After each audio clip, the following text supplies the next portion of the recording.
Hello મિત્રો, જય શ્રી કૃષ્ણ, જય દ્વારકાધીશ. કેમ છો બધા? તો પરેશાન ટાઈમ થઈ ગયો એટલે હિતેશ મને મૂકવા આવી અને પેપર પૂરું થઈ ગયું. પછી હું હાલીને ઘરે જવા માટે નીકળી ગઈ, કેમ કે જે મારા સ્કૂલમાં પરીક્ષા હતી એ મારા નણંદના ઘરથી થોડીક જ દૂર હતી અને હું ઉતાવળથી જ હાલવા મંડી ગઈ હતી, કેમ કે ક્રિશી ઘરે હતો એટલે તોફાન કરતો હશે કે શું કરતો હશે એટલે.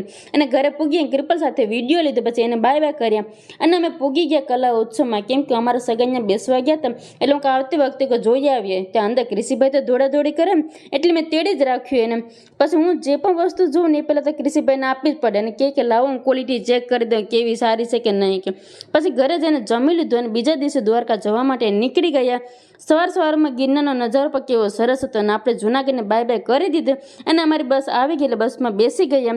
અને બસમાં ક્રિશીભાઈ તો પહેલાં સોડા પીવાનું જ કામ કર્યું અને કે નીચે સબસ્ક્રાઈબનું બટન છે તો તમે ફટાફટ સબસ્ક્રાઈબ કરી દો અને ફાઇનલ દ્વારકા પહોંચી ગયા. ક્રિશીભાઈને તો આજે તોફાન કરવાનું તો બહુ મજા આવી ગયા. તો આ અમારો વ્લોગ કેવો લાગ્યો જરૂરથી કમેન્ટ કરજો.